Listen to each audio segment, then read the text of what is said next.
preparado precisamente para una propuesta que está haciendo la OCDE, la organización a la cual yo pertenezco, para la región de América Latina y el Caribe. Déjenme ahora entonces compartir mi pantalla.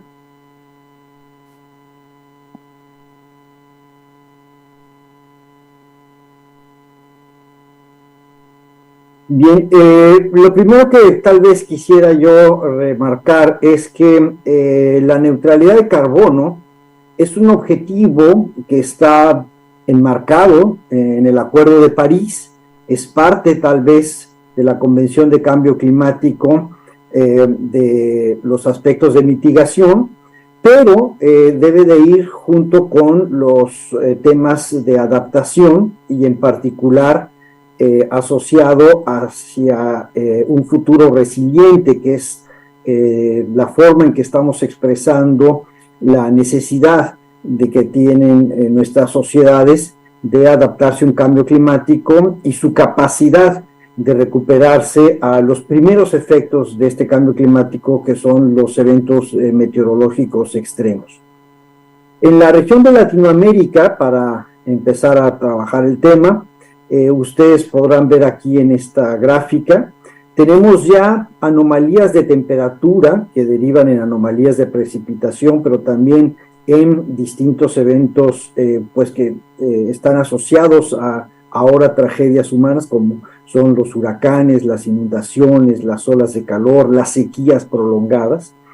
Y todos estos fenómenos, como ustedes lo saben, pues están ocurriendo de una manera no solamente más intensa y progresiva, sino más frecuente y adelantada a las predicciones que la ciencia había realizado. La organización a la cual yo pertenezco, pues es una organización económica de cooperación para el desarrollo, y recientemente en la COP27 de Sharm el Sheikh presentamos una perspectiva para la región de Latinoamérica y el Caribe sobre los posibles impactos que tendría el cambio climático en la economía regional, y estamos calculando que pues un incremento de temperatura de 2.5 grados centígrados, que es tal vez lo más probable si no logramos reducir nuestras emisiones de gases de efecto invernadero, tendría un impacto significativo en el Producto Interno Bruto de 1.5 a 5 grados. Pero la verdad es que este impacto económico que podemos calcular se podría ver afectado sensiblemente por el futuro que desconocemos sobre las condiciones climáticas de un planeta con más de 2 grados de temperatura. Hace muchos años que sucedió lo de Katrina, y cuando sucedió este huracán de Katrina en Estados Unidos, uno de los científicos más importantes del MIT que estudia los huracanes había publicado una recopilación de todos los datos sobre los huracanes del planeta en toda la historia de la humanidad, y había pues calculado que por cada grado adicional de temperatura tendríamos más o menos un 25% de aumento en la velocidad de los vientos de los huracanes. Entonces inmediatamente se le preguntó, bueno, ¿y qué pasa con la frecuencia? Y entonces él dijo, bueno, pues déjenme averiguarlo, porque en ese momento no existían los modelos científicos para hacerlo, y lo que él encontró es lo que estoy mostrando aquí en esta lámina, después de hacer un análisis paleoclimático. O sea, no hizo una predicción del futuro, sino que revisó el pasado geológico del planeta y encontró que en el Plioceno, hace 5 o 3 millones de años, el planeta tenía 2 grados más de temperatura. Y en ese entonces lo que había es un fenómeno del Niño permanente. Algunos de ustedes seguramente están familiarizados con el fenómeno del Niño y la Niña, pero sabemos que estos fenómenos, particularmente para Latinoamérica, pues tienen efectos sumamente graves en cuanto a las disrupciones de la oscilación climática que tiene la región. El Servicio Geológico de Estados Unidos, a su vez, hizo una reproducción de las condiciones del continente americano en la época del Plioceno, que es, digamos, la imagen que se muestra del lado derecho, y reconstruyó la vegetación que en ese entonces podría haber existido. Y ustedes verán que, bueno, pues los bosques boreales se extendieron en aquel entonces hacia el norte, hacia el hemisferio norte y cercano al polo, porque encontraron condiciones más favorables, y después hubo una retracción, evidentemente, por el enfriamiento del planeta. Pero ustedes notarán también que una parte de los territorios del continente americano pues no existían como tales, estaban literalmente sumergidos en el mar. Entonces, es posible que nosotros tengamos precisamente una disrupción de esa naturaleza, porque ya hay evidencia científica al respecto. Aquí estoy mostrando cómo ya los ecosistemas en Latinoamérica tienen menos resiliencia a los cambios de temperatura, y los bosques entonces están resistiendo menos a estos cambios, y están evidentemente sobreviviendo solamente aquellos que son los boreales, que pueden precisamente adaptarse rápidamente a estas condiciones. Algo que nosotros hemos estado analizando es precisamente cuáles son los riesgos climáticos para Latinoamérica. Es, digamos, una ciencia que está en evolución, y hemos encontrado que 5 de los riesgos climáticos más importantes, como son efectivamente los huracanes, las inundaciones, las sequías, las heladas, las olas de calor, pues van a impactar de manera distinta a distintas regiones de Latinoamérica. Aquí están viendo ustedes un resumen de esos impactos, pero lo que es importante mencionar es que actualmente en la región el 18% de los eventos meteorológicos extremos globales ocurren e impactan en la zona de Latinoamérica y el Caribe, y esta zona es la que presenta mayor número de muertes y personas afectadas precisamente por estos fenómenos. Es evidente que esto va a ir increciendo, y que pues ya podríamos estimar también, este es un estudio reciente, cómo la habitabilidad de la región, esto es a nivel planetario, pero la habitabilidad de la región en Latinoamérica va a ser modificada, y habrá algunas zonas, como por ejemplo las zonas donde yo nací, las zonas desérticas, que van a tener grados de temperatura pues que no van a permitir el desarrollo de las actividades productivas. Por ejemplo, donde yo nací, en el desierto Sonora, actualmente ahorita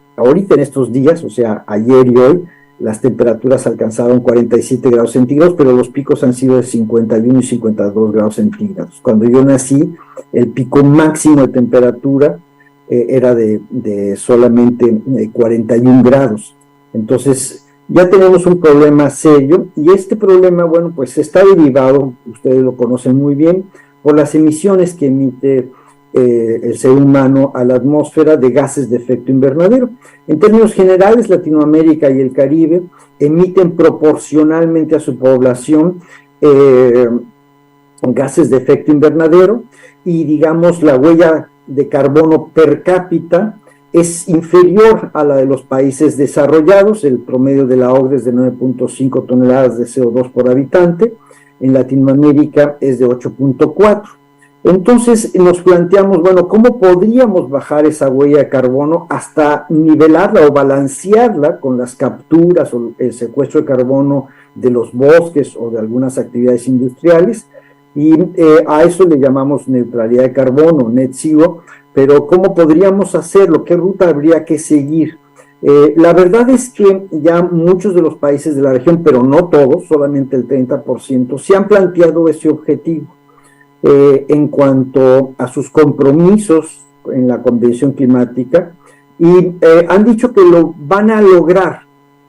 y más o menos se tienen en el colectivo, y no solamente de planeación tecnológica, sino también en el imaginario, ¿no? ¿Cuáles podrían ser las acciones a tomar? Pero no hay rutas claras. la OCDE, junto con la Agencia Internacional de Energía, que es parte de la familia de la OCDE, el Instituto de Transporte y otras organizaciones internacionales, han visualizado que hay rutas para poderlo lograr y que estas rutas pues tienen que ser evidentemente pues una transformación profunda de la economía, de la forma en que producimos nuestros bienes y servicios, ya sea cuando realizamos actividades agrícolas o cuando dotamos de transporte, pero esto pues depende de cada país, de cada región y de condiciones muy variables. Quiero hacer notar que el plan de acción que nosotros estamos presentando el día de hoy lo empezamos a socializar recientemente, aún está en proceso de discusión dentro de la OCDE, pero lo que es importante es que ustedes conozcan cuáles son los elementos que pueden detonar precisamente pues ese cambio profundo, esas reformas de política pública para el cambio climático, para la gestión climática regional. Y lo hemos hecho, este plan de acción, organizando diálogos regionales con los expertos, con los funcionarios públicos de los gobiernos de Latinoamérica, pero también con científicos y organizaciones no gubernamentales y activistas que de alguna manera han planteado con sus voces cuáles podrían ser las rutas de neutralidad de carbono, y construimos una base de datos original, tratando de subsanar las deficiencias de información que hay en la región al respecto de todos estos fenómenos nuevos, y analizamos todas las políticas públicas, leyes, reglamentos, programas de trabajo que tienen los países latinoamericanos y que son relevantes al respecto. Y entonces decantamos este conjunto de recomendaciones en 9 sectores, y están ustedes viendo tal vez ahorita nada más los títulos, ¿no? Una espina de pescado que pues básicamente empuja progresivamente a que en distintos sectores tengamos precisamente una resiliencia y un balance cero a la mitad del siglo. Esto es porque muchos países se han planteado la neutralidad de carbono en sus economías al 2050 o antes de esto. Es importante empezar entonces a ver algunos detalles. Déjenme pasar a ejemplificar cuáles son las medidas que nosotros estamos recomendando. Lo primero que hay que recordar es que existen acuerdos internacionales que van siendo cada vez más progresivos e integrales, y el plan de implementación del Acuerdo de París que se discutió precisamente en Sharm el Sheikh en la COP27 trae nuevos elementos que son particularmente relevantes para la región. Por ejemplo, la creación de un fondo de pérdidas y daños, porque pues los países insulares, los del Caribe por ejemplo, pues pueden desaparecer o pueden tener una pérdida de territorio importantísima, y muchas veces ese territorio que puede estar afectado por una elevación del mar es el territorio donde más infraestructura tienen. Se habla, por ejemplo, y ese es la primera recomendación de este plan de acción, de que es necesario ya dar pasos firmes en los sistemas de alerta temprana. Y aquí entonces me voy a detener un poco, porque el primer derecho no escrito climático de cualquier habitante del planeta pues es saber si su vida está en riesgo, si vas a perder todos tus bienes, o inclusive si tu vida corre peligro por un huracán o por una lluvia o una tormenta fugaz, o por una inundación de un río que de alguna manera pues puede arrasar una región completa. Entonces las alertas tempranas son pues la primera acción que es importante llevar a cabo, instalarlas, a lo mejor utilizando, no a lo mejor, pero utilizando las nuevas tecnologías satelitales de información, de inteligencia artificial, para poder precisamente alertar a nivel individual a cada uno de nosotros sobre esos riesgos, pero además poder tener la posibilidad de reforzar el sistema de protección civil y ayudar a que la gente se vaya a un albergue y en el albergue reciba la atención médica, los alimentos que requiere durante la fase del fenómeno hidrometeorológico extremo, para después poder implementar medidas de recuperación económica que activen la productividad de las regiones impactadas. Bueno, los sistemas de alerta temprana no están universalmente adoptados y la información satelital pues pertenece a los países que tienen esos satélites y esa tecnología y la deben de compartir. Eso fue lo que se acordó en Sharm el Sheikh en la última COP de cambio climático. Y lograr eso no es un paso sencillo, pero es fundamental para proteger primero la vida de la población, la infraestructura estratégica y los ecosistemas, que son, digamos, donde están nuestros recursos naturales pues más preciados en Latinoamérica.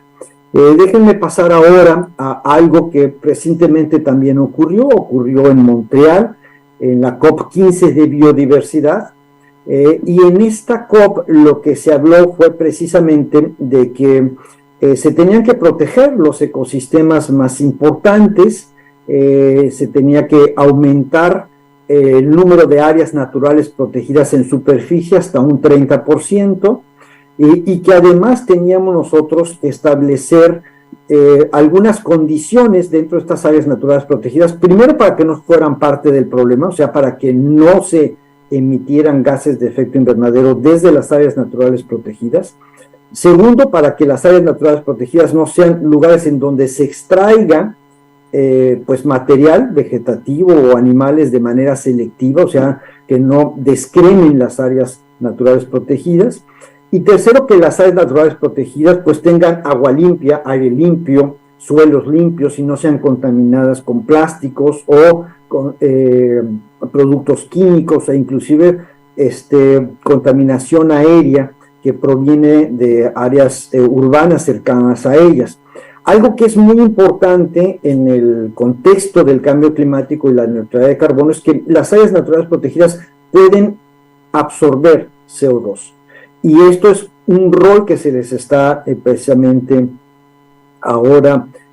poniendo a las áreas o a los sistemas de áreas naturales protegidas de todo el planeta para reducir en un 50% estas emisiones, reducir los plaguicidas, reducir la contaminación, que haya cero tolerancia a la deforestación y al tráfico ilegal de especies, pero fundamentalmente se creó un fondo para que esto sucediera y empezamos a hablar ya en la terminología de la Convención de Biodiversidad de soluciones basadas en la naturaleza para el problema del cambio climático. Entonces, esa es una de las acciones que nosotros queremos enfatizar, porque si bien hay algunos ejemplos claros, en esta fotografía ustedes están viendo un manglar reforestado,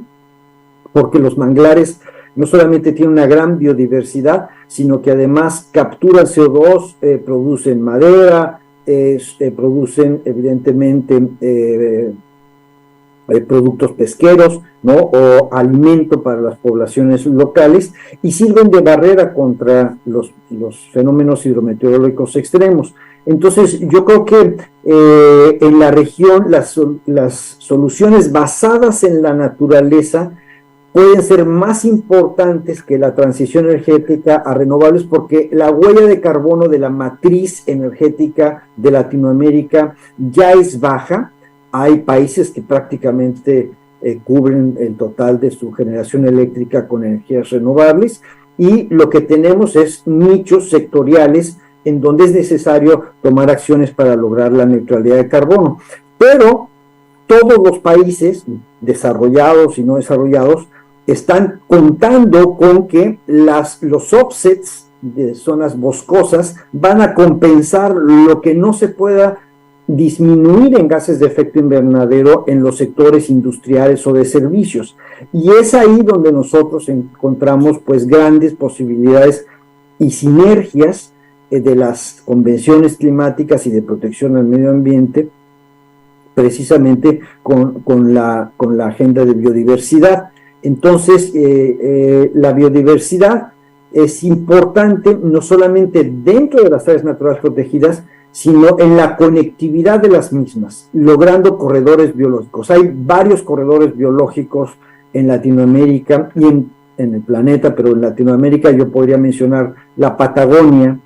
el Amazonas, el corredor biológico mesoamericano, los Andes, en donde tenemos, digamos, conexión de áreas naturales protegidas y zonas boscosas que están capturando CO2, que debemos de mantener para la evolución de las especies, para que éstas se puedan adaptar con mayor facilidad a los cambios de temperatura y precipitación, pero también porque nos conviene a nosotros ir recuperando, restaurando, es una meta también de la COP15, esos ecosistemas para mantener nuestros recursos naturales. En la COP26 de Glasgow hubo una convocatoria muy interesante de los sectores de energía y del sector financiero. Pero en el sector de energía, lo que ocurrió fue que todos aquellos sectores que no habían manifestado una neutralidad de carbono hacia el futuro, es el caso del sector transporte, por ejemplo, en la industria automotriz, la industria de aviación, la industria de los barcos que mueven pues una cantidad muy importante de bienes de un continente a otro por los océanos, todos ellos empezaron a adoptar el paradigma de emisiones cero. Y entonces empezaron a programar como asociaciones industriales internacionales el desplazamiento de tecnologías de bajo carbono. Permítanme hacer énfasis en la del transporte, porque en Latinoamérica, si bien tenemos varios países que producen autos, vehículos, que pueden ser autos particulares o inclusive camiones, es el caso de México, de Brasil, de Argentina, no estamos produciendo y consumiendo autos eléctricos con la suficiencia como para poder lograr en 10 años que toda la flota vehicular sea eléctrica. De hecho, no va a ser posible lograrlo porque la mejor de las experiencias o el ejemplo más claro que tenemos recientemente en la industria automotriz, que hubo un cambio de paradigma, fue cuando se introdujeron las SUVs, ¿no? Las camionetas que de alguna manera, pues antes eran pues camionetas utilitarias para repartir mercancía y se volvieron de uso común, ¿no? Recordarán ustedes que en su momento hubo una moda por las Hummers, ¿no? Que eran vehículos militares, y entonces pareciera ser que estos vehículos, bueno, pues, se fueron o son preferentes en el consumo de aquellos que compran vehículos para uso particular, pero no fue así, se indujo esa necesidad, se desplazó al auto pequeño, compacto, y se dio preferencia a la venta de SUVs, y actualmente pues estamos hablando de que estos vehículos dominan el 60, 70, a veces hasta el 80% de los mercados automotrices en la región y en Europa y en otros países. Entonces, ¿cómo eso se logró a lo largo de 30 años? O sea, podríamos lograr este sueño de que todos los autos fueran eléctricos y la electrificación del sector transporte en 30 años, pero el planeta no tiene 30 años. Nosotros tenemos 10 años, de acuerdo a lo que dicen los científicos, como ventana de oportunidad para detener el proceso y evitar tipping points, o sea, puntos de no retorno en el sistema climático. Entonces, en 10 años nosotros tendríamos que establecer políticas muy agresivas para que se construyan plantas, como esa que estoy mostrando en la fotografía de Tesla en Monterrey, para que la región tenga abasto de vehículos eléctricos en todas sus modalidades, desde trotinetes o motocicletas eléctricas hasta autobuses o trailers eléctricos para poder desplazar personas y materiales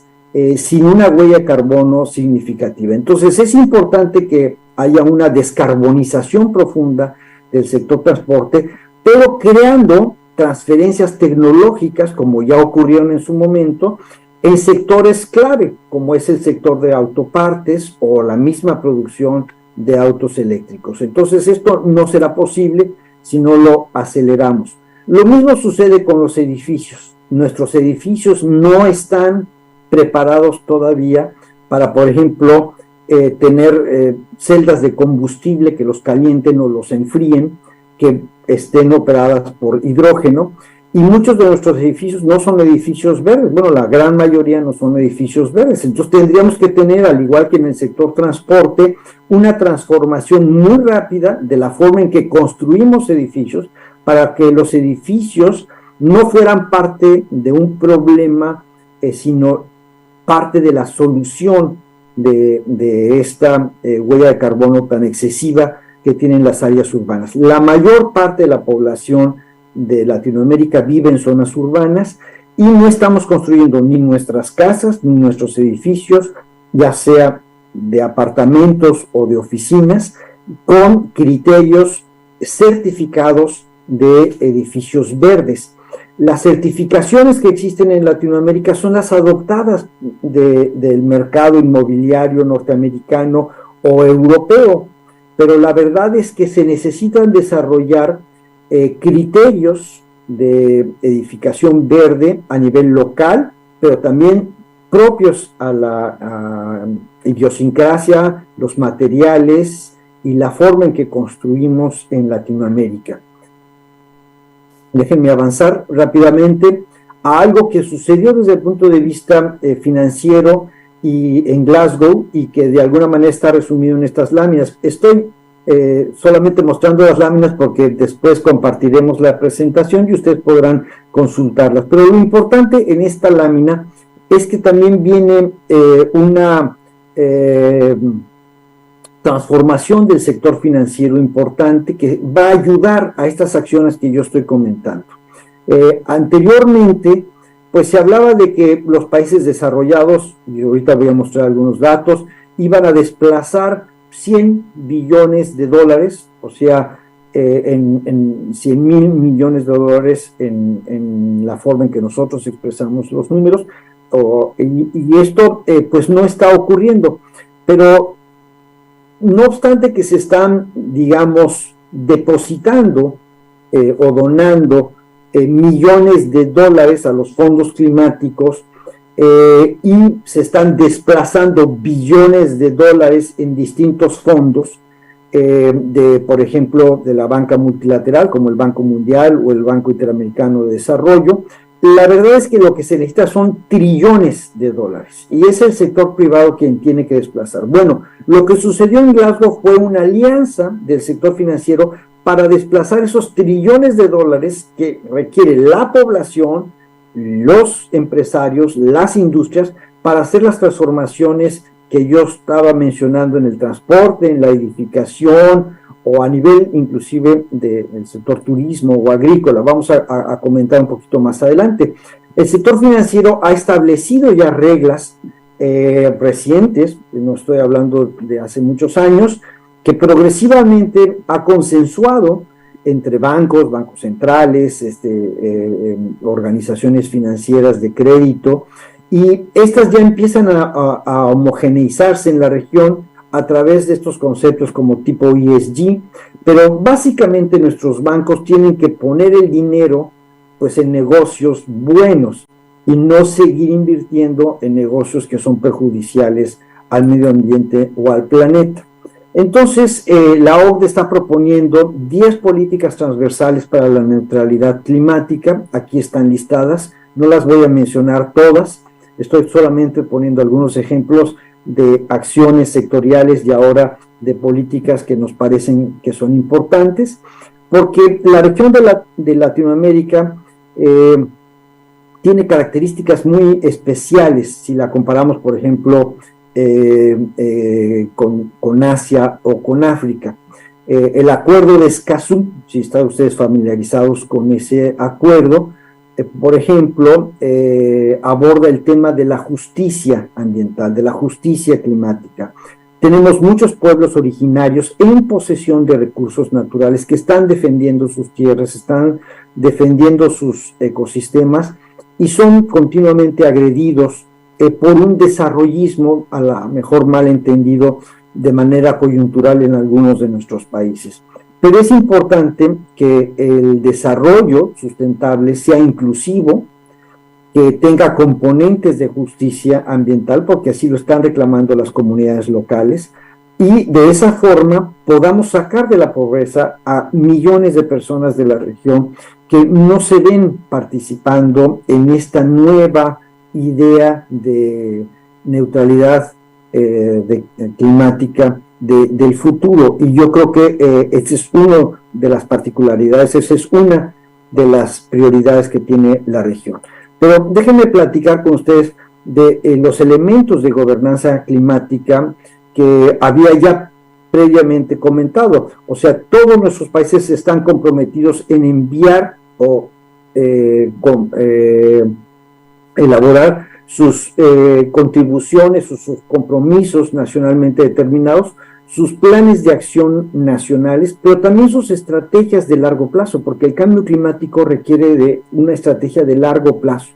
No puede acotarse a gobiernos de 4 o 6 años, sino que tiene que ser un esfuerzo sostenido. Entonces, las leyes climáticas son muy importantes, es necesario hacer esta actualización regulatoria y, por ejemplo, pues se tienen que empezar a hacer normas para industrias que son altamente impactantes en cuanto al clima. Por ejemplo, la industria del plástico, que no solamente genera un problema de contaminación muy severo en los océanos, sino también está asociada a emisiones de gas de efecto invernadero, porque los plásticos provienen de la industria del petróleo y del gas natural. La transferencia tecnológica, pensada como un mecanismo precisamente para poder hacer un desplazamiento masivo de tecnologías de bajo carbono, es importante, porque todas estas nuevas tecnologías, por ejemplo, de agricultura de precisión, robótica, o agricultura protegida en invernaderos para producir alimentos o para producir flores o para producir cualquier tipo de producto dentro del sector primario, pues requiere de una transferencia tecnológica y no es nada más la compra. Nosotros no podemos suponer que los países de Latinoamérica o los países en desarrollo van a comprarle a los países desarrollados todos esos nuevos gadgets, todas esas nuevas tecnologías, vehículos de cero carbono, porque eso incrementa la deuda pública y lo que hay que hacer es más bien aprovechar esas nuevas tecnologías para generar riqueza en nuestra región, en nuestros países, crear empleos verdes y mejorar la economía hacia una economía evidentemente sustentable. Entonces, eso pues es un proceso importante para la región. Ha sucedido en algunos sectores como el de la industria automotriz, pero no es la norma y debe de ser la norma. Otro paradigma que estamos nosotros proponiendo desde hace algunas décadas es el de la economía circular. Ahora yo creo que es más evidente que no podemos tener una economía lineal en donde aprovechamos un recurso, lo contaminamos o transformamos y lo desechamos como si fueran residuos, ya sea en el suelo, en el agua, en la atmósfera. Eso ya no puede ocurrir. Tenemos que mimificar nuestras economías a la circularidad que tienen pues el ciclo del carbono, el ciclo del agua, el ciclo del nitrógeno, el ciclo del fósforo. Eso no está ocurriendo. Y no está ocurriendo de manera dramática, porque al no ocurrir, al tener economías y cadenas de suministro lineales, lo que estamos es, primero, utilizando más recursos de los que puede tener el planeta y estamos emitiendo más contaminación de la que deberíamos de emitir. Entonces, la economía circular es un paradigma muy importante y empezamos a tener algunos ejemplos al respecto. Tal vez el más crítico de todos es uno que no ilustré, pero es el del metano, ¿no? Controlar las emisiones de metano de la fracción orgánica de los residuos urbanos. Eso, en pocas palabras, pues requiere de biodigestores en los sistemas de manejo de basura de las ciudades, de plantas de composteo y de conceptualizar la comida y los servicios en donde hay comida para que no haya desperdicios y para que también podamos estar reciclando de manera sustentable los materiales. Con respecto al financiamiento, les decía yo que pues empezamos hablando de los millones de dólares a transferir, los 100 billones anuales que deberían de estar